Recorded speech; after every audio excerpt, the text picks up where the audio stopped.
Good morning everyone, welcome to my new blog. এখন আমি আর রাজেন্দ্র সকালের মর্নিং ওয়াক করছি।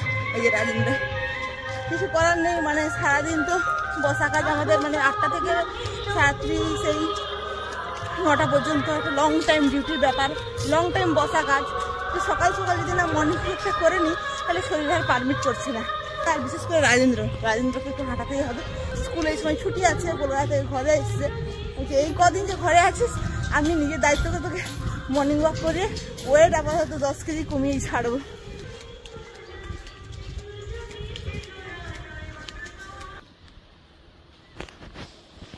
আমরা এখন মর্নিং ওয়াক করতে করতে বোনের ঘরে চলে এসেছি। আর বোন এখন তার বাগান থেকে, নিজের হাতে তৈরি করা বাগান থেকে কুমড়ো ফুল, বেগুন তুলে দিচ্ছে। কি নেই এই ছোট বাগানে? কুমড়ো, ছাঁচি লাউ, তারপরে এখানে লঙ্কা, নোটে শাক, ঢেঁড়স, পালং শাক, পুঁই শাক, সব রকম সব আছে এখানটা। বাজারে যেতে হয় না বোন, যে সবজি বাজার করতে কোনোদিন যেতে হয় না। আলু খুব ভালো। রাজেন্দ্র পিছিয়ে পড়ছে না, একদিন এমন হবে তুই আমাকে হারিয়ে দিয়ে যাবি। হচ্ছে এখন ঠিক আছে। ও দেখো, আমি বলেছিলাম না ও একদম ঠিক হয়ে যাবে। হ্যাঁ, মানে কত অ্যাক্টিভ হয়ে গেছে। আর ও পাখিদের সাথে তো স্বচ্ছন্দে থাকতে পারবে না, যেহেতু ফিজিক্যালি চ্যালেঞ্জ। হ্যাঁ, ও স্ক্র্যাচ করবে। আমি বলেছিলাম না যে ও ওর মতো করে ওর ফিজিক্যাল কন্ডিশন অনুযায়ী ও অ্যাডজাস্ট করে নেবে। আর ও একদম আনন্দের সাথেই সার্ভাইভ করবে আমাদের সাথে। তবে ওর জন্য একটু স্পেশাল ট্রিটমেন্ট, স্পেশাল কেয়ার রাখতে হবে। ওর থাকার জায়গা, খাওয়া তো সব ঠিকঠাক খেয়ে নেবে, কিন্তু থাকাটা মানে একটু টাইম দিতে হবে। বা বিছানার উপরে ও খুব কমফোর্টলি থাকে। ওয়াও দেখো। আর ও সবসময় মানুষের সঙ্গে মানে ও বেশি থাকতে থাকতে না মানুষ মনে হয়ে যাবে, খুব ভালো হিউম্যান অ্যাটাচড হবে, খুব ভালো কথা বলবে। ওই এই একদম স্পেশাল। দূরে থাকতে যায় না, আমি ধরো এখানে রাখলাম তো, এই দেখো কত দূরে চলে এসেছে মামির কাছে। হ্যাঁ, আর ও ভীষণ হিউম্যান অ্যাটাচ হবে দেখো। আর আফ্রিকান গ্রে খুব ইন্টেলিজেন্ট হয়। আর এরা একে তো হ্যাঁ, কি বলছো তুমি? হ্যাঁ, ওখান থেকে কি বলছিলে? কি বললে? তোমার নাম কি? ও তোমার নাম কি? কি নাম? তোর একটা সুন্দর নাম রাখবো। হ্যাঁ, ভালো আছো? ভালো আছি। ভালো আছো? আচ্ছা, তুমি ভালো আছো? তুমি কি ভালো আছো? তুমি ভালো আছো? অ্যাকচুয়ালি কি হয়, মানে সব সেম স্পেসিসের পাখি হলেও কেউ দেখা যাবে একটু কম কথা বলে, আবার কেউ দেখা যাবে কথা বলাতে ভীষণ পারদর্শী। এই তাদের মধ্যে একজনই খুব ভালো কথা বলতে পারে। সব ম্যাকাও কিন্তু ভালো কথা বলতে পারে না, কিন্তু একে যা দেখছি আর ভাই যা বলেছে শুনেছি, এ ভীষণ টকেটিভ। আর একে ভাই আমাদের কাছ থেকেই নিয়ে গেছিল। আমাদের কাছ থেকেই নিয়ে গেছিল 1.5 বছর 1 বছর আগে। তখন একদম ছোট ছিল, হ্যান্ড ফিডিং। তো তারপরে ভাই পড়াশোনার জন্য বাইরে যেতে হবে অন্যান্য সমস্যার কারণে, আবার আমাদের কাছে ফিরে ছিল। আস্তে আস্তে করে এসে আমার কাছে এসে আমার কোলে সত্যি হিউম্যান অ্যাটাচড হবে। কোলে শুবে, কোলে উঠতে চাইছে। কোলে উঠবে? আচ্ছা, হ্যাঁ, আচ্ছা আচ্ছা।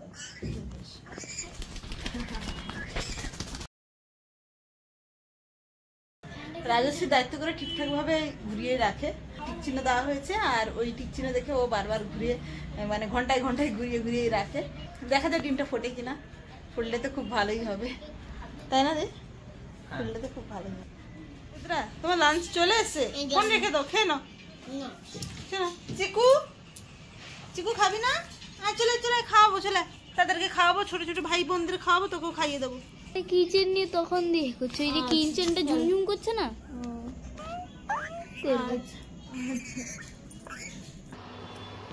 গরম জল বসিয়ে দিয়েছি।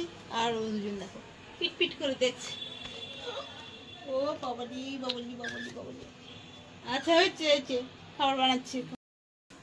এই তো হয়েছে। আচ্ছা, বের করছি না না।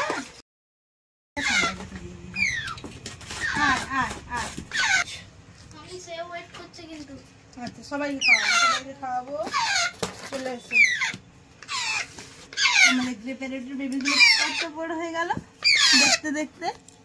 এই দেখো, এই পালক গায়ে দেখো পশমের মতো সব পালক চলে এসছে। আর এই যে তিনশে দারও চলে এসছে। আর দেখো পেছনে দেখো পেছনে লেজটা লাল হয় না, এই যে লাল পালকও চলে এসছে, এরা এসছে, এরা চলে এসছে।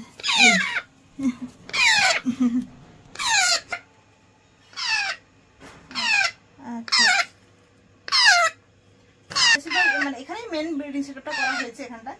আর এদের পেরেন্টসও এখানটায় আছে, এরা 60 বছর 70 বছর পর্যন্ত এদের লাইফ স্প্যান। এই জন্য এদেরকে পরে ট্রিটমেন্ট করার থেকে জন্মের আগে থেকে, অর্থাৎ এদের পেরেন্টসকে ভালোভাবে ট্রিটমেন্ট করাটা বেশি জরুরি। এই জন্য এদের পেরেন্টসদের ডায়েট মধ্যে কোনো খামতি রাখা হয়নি।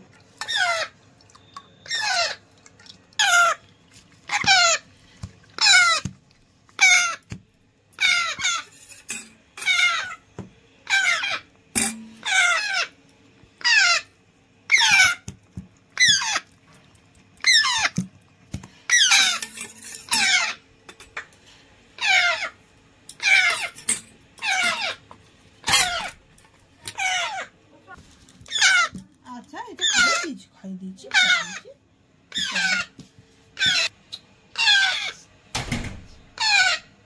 বলেছি তো, ঠিক করাবে।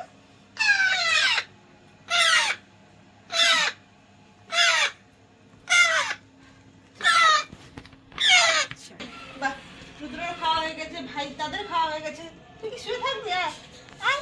খেলতে হবে না, চলে এই যেটা হয় আর কি, মানে একটু বড় হয়ে গেছে, ফুল ফেদার চলে এসছে, তাই ও হ্যান্ডফিট ফর্মুলা মানে হ্যান্ডফিট ঠিক খেতে চাইছি না, ওকে আলাদা খাবার দিতে হবে।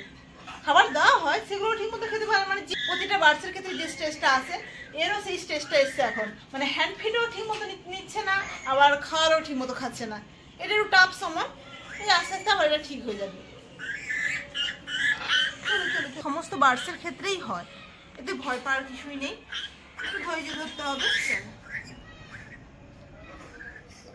আচ্ছা, ব্লগটা তাহলে এখানেই শেষ করছি। ভালো লাগলে লাইক করবেন, আর চ্যানেল নতুন হলে চ্যানেলটাকে সাবস্ক্রাইব করবেন। দেখা হচ্ছে নতুন ব্লগে। আজকের মতো টাটা।